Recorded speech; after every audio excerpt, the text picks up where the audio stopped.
Hey everyone, this is my response to discussion number 4. Um, so this week is all about people losing their jobs.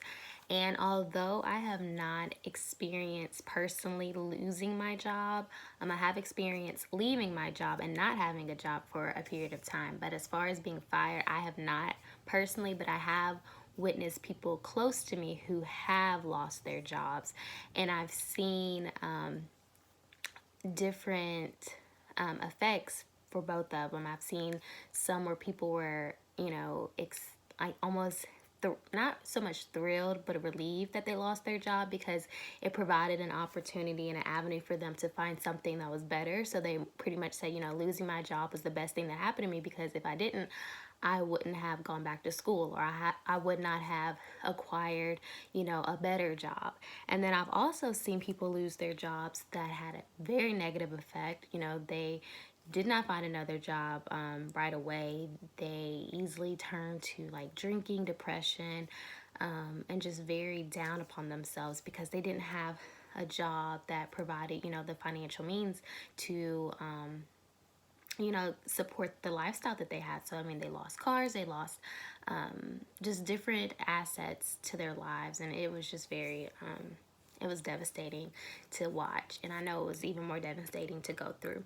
So, like the article said, all job losses are perceived as necessarily devastating by those who experience them. And then I just feel like that level of devastation, is dependent on, the several factors that the article listed, depending on that person's connection with the job, whether, how long they've been there, did they really like the job?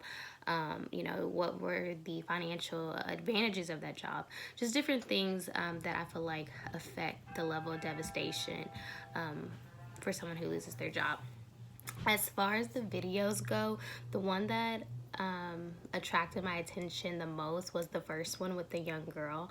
I think primarily because I just have a desire to work with young people, and she seems, fairly young, maybe within late teen, I would say like 19, 20, 21, early 20s.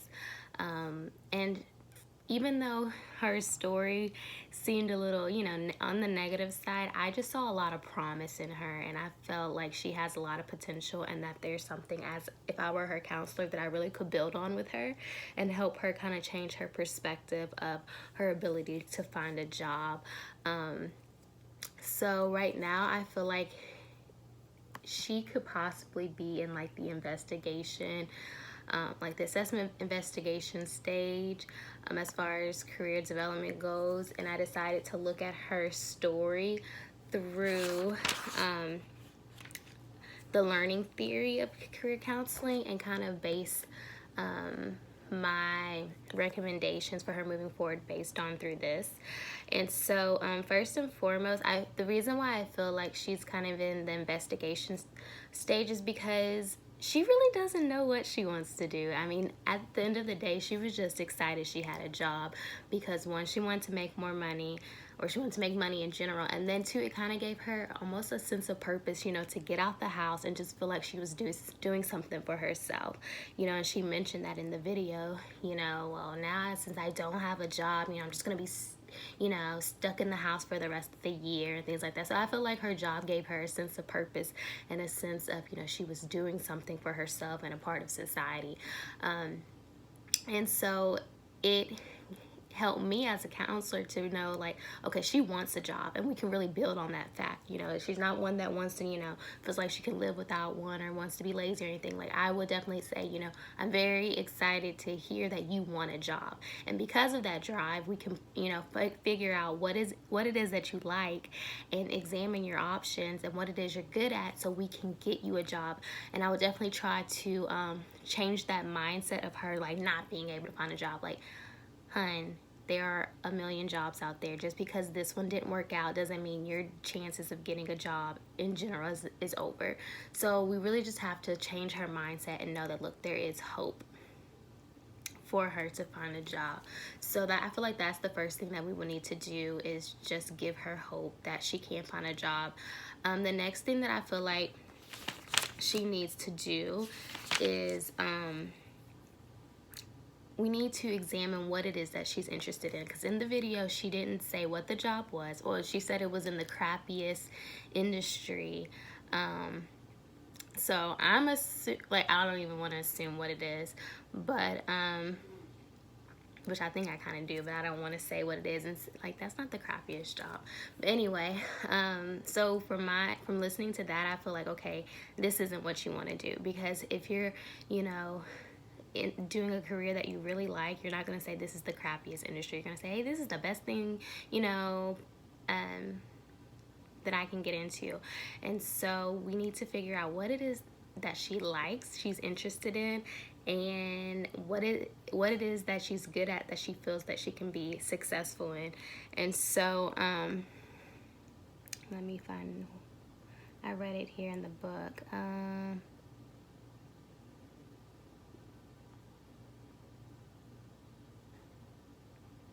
don't know where, I'm looking on page 84, but yeah, it just expands her interest in her career choices.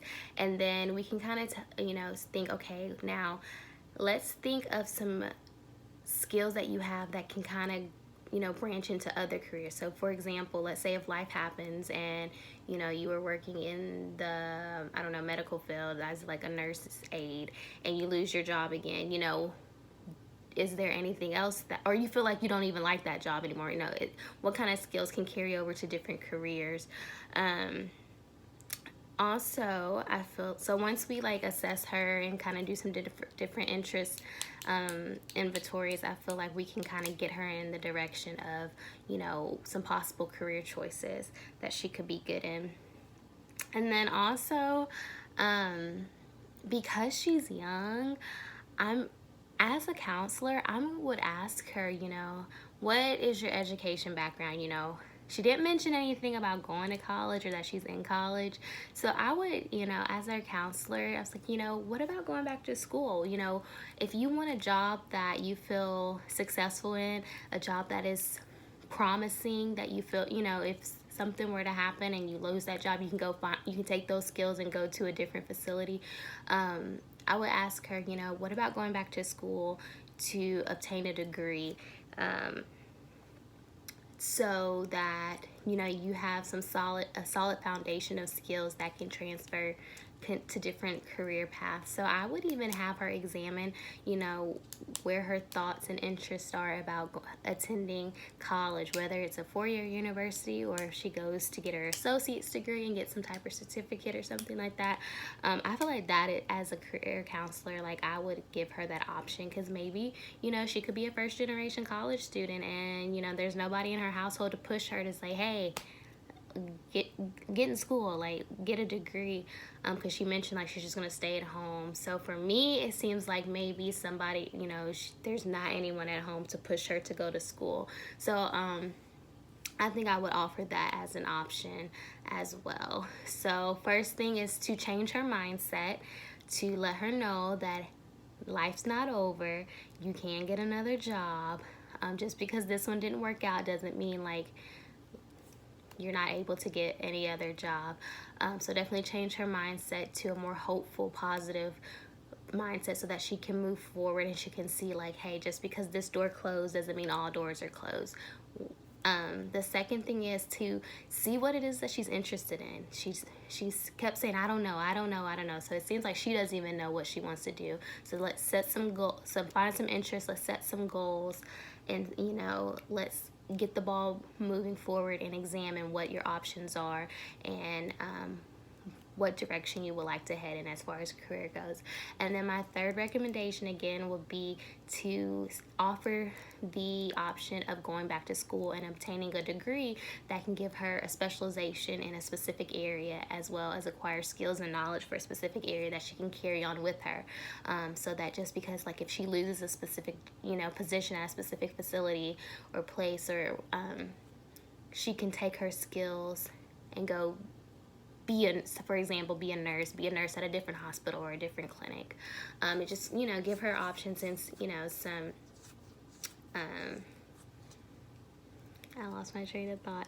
I don't know what I was about to say. But anyway, to give her some give her some options on career choices. So yeah, so that is what I would suggest to her if I was her career counselor. Again, I feel like her story is very promising. I feel like she has potential, and we're going to build upon the fact that she wants to work and she wants to better herself. We just kind of have to get her in the mindset of what exactly she wants to do in order to meet that goal of being a productive person in society. All right, thanks.